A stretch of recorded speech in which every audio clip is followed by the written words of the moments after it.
Muito boa tarde, lembrando sempre, um ponto de vista apenas à vista de um único ponto e não uma verdade.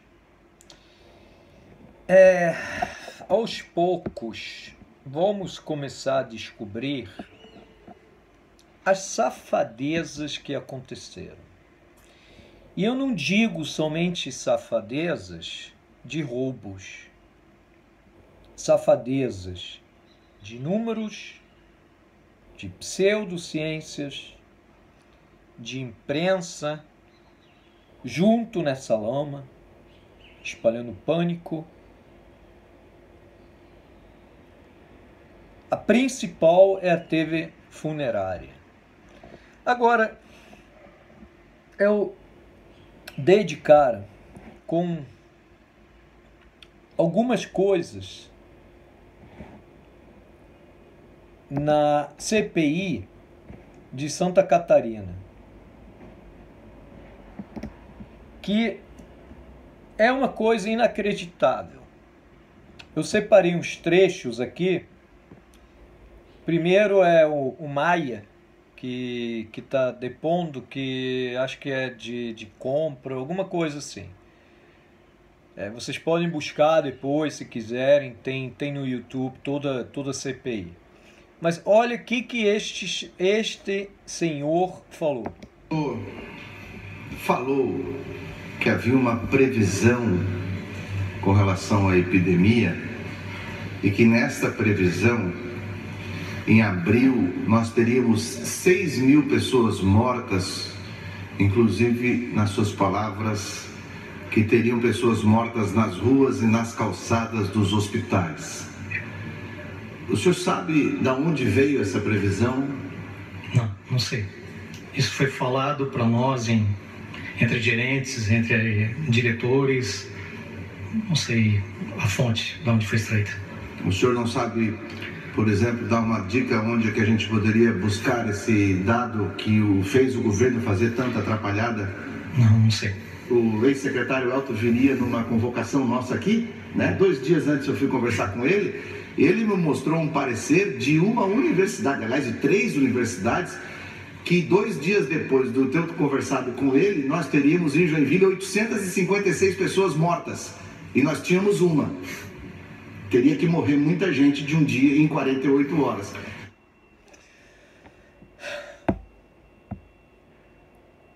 Essa é a ciência que te faliu, que te fez perder teu negócio e que te fez ficar em casa, que fez os artistas dizendo: fique em casa, fique em casa, fique em casa. E aí temos a controladoria do Estado, eu não sei o nome dele, mas isso tudo, os nomes não importam tanto. Olha o que ele fala. Nós identificamos a questão do roubo. Nós identificamos.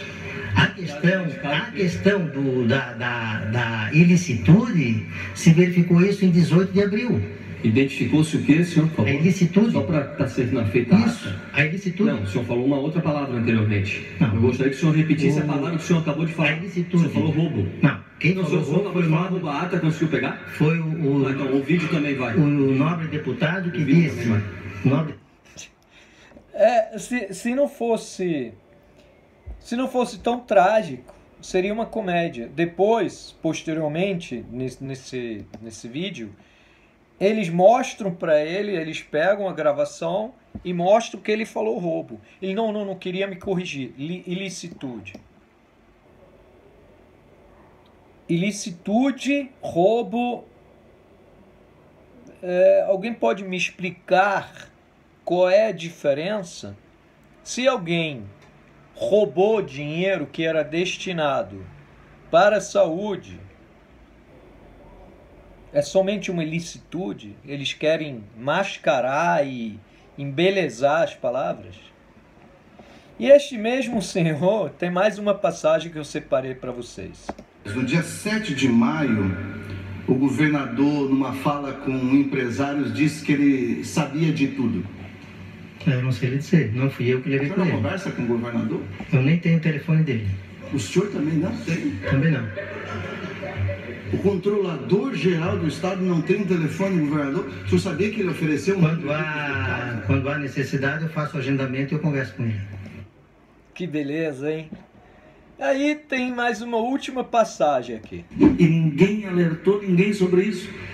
Quem é a pessoa que tem uma caneta tão forte de 33 milhões dentro do governo, sem o governador saber, que dá um dinheiro para uma empresa que não tem condição de dar garantia que vai entregar?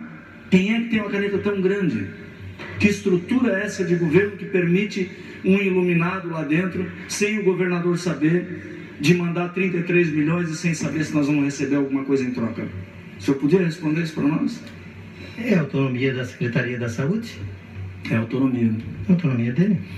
Então o secretário fez, não precisa pedir autorização para o governador, não precisa passar por grupo gestor, não precisa de nada disso. Nada disso.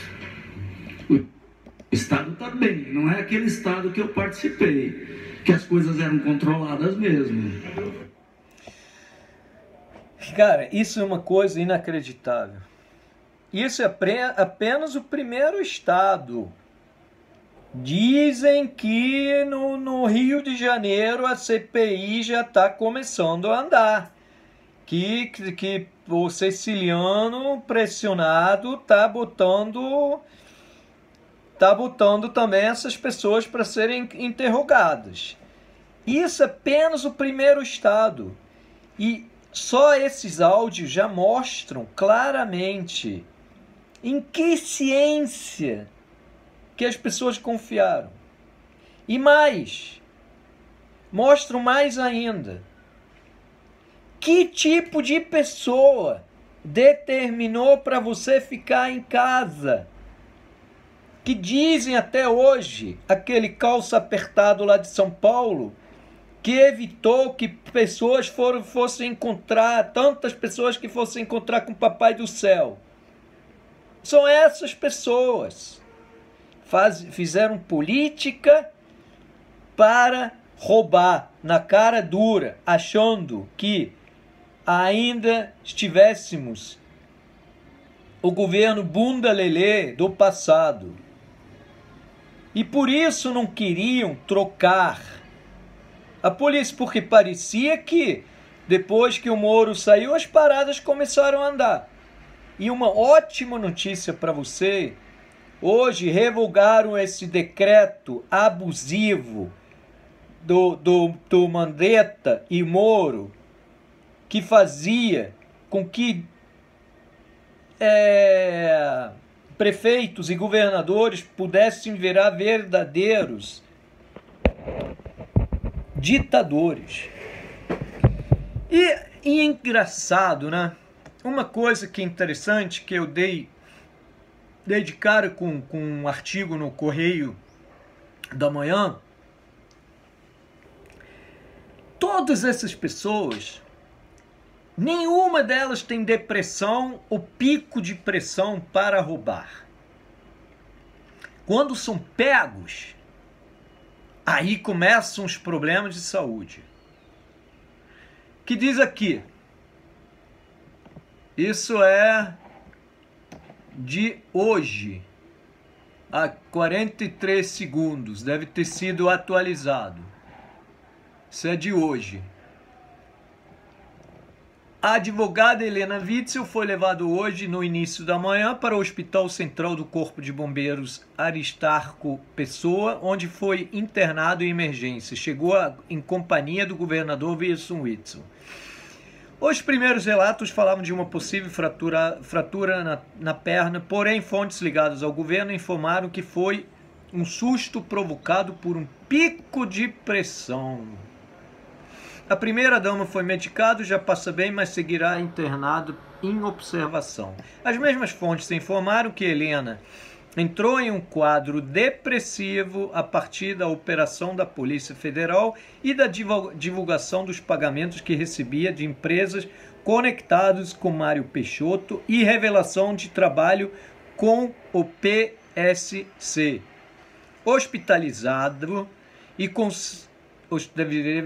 deveria ser hospitalizado e com a saúde comprovadamente debilitada, a primeira-dama fica blindado de qualquer desdobramento da investigação da Polícia Federal.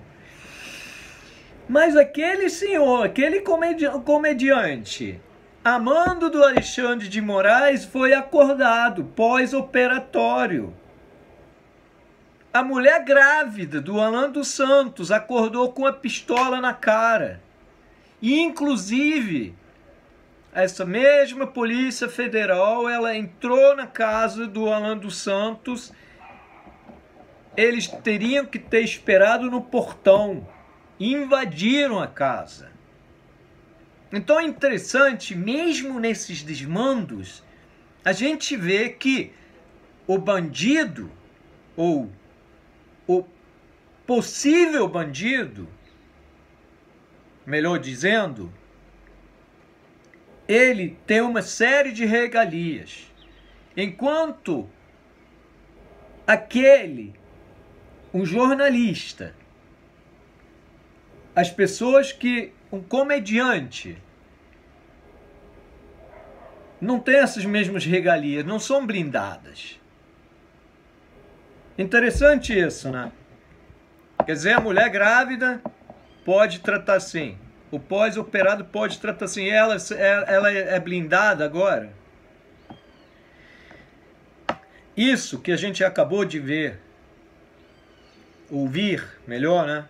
Que você pode ver depois, se quiser, toda a CPI, mostra mais uma vez que tudo que foi feito no mundo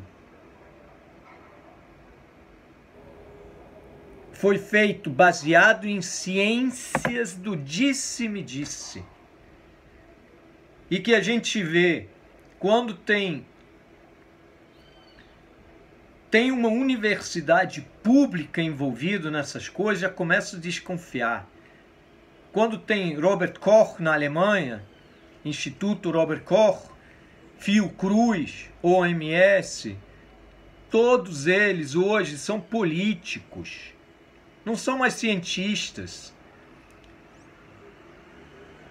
Em 2011, morreram 8.000 pessoas no Canadá e nos Estados Unidos de aspirina. Eu nunca vi politizarem antes o medicamento. A primeira vez na história agora a gente vê que até politizam medicamentos.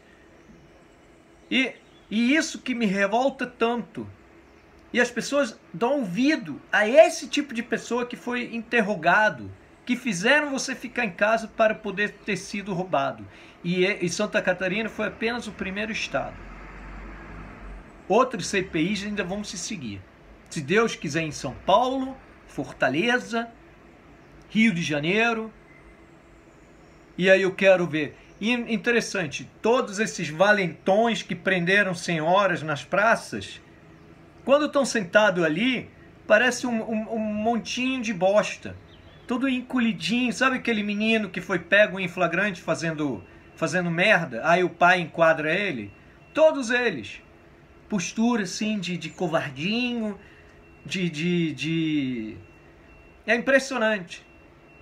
Aí até próprio eu queria ver o Witzel ser interrogado. Toda aquela arrogância dele desmoronando. Aquela careca dele brilhando de suor frio. E eu tenho quase que certeza, ainda vou ver isso. E aquela primeira dama também junto. Depois que passou a depressão dela, que é sempre, né? Quando são pegos, estão com depressão, síndrome disso, síndrome daquilo, pico de pressão. Mas os pobres, que estão angustiados e não tem comida na geladeira, esses aí clamam para ver todos esses vagabundos sentados no banco de réu.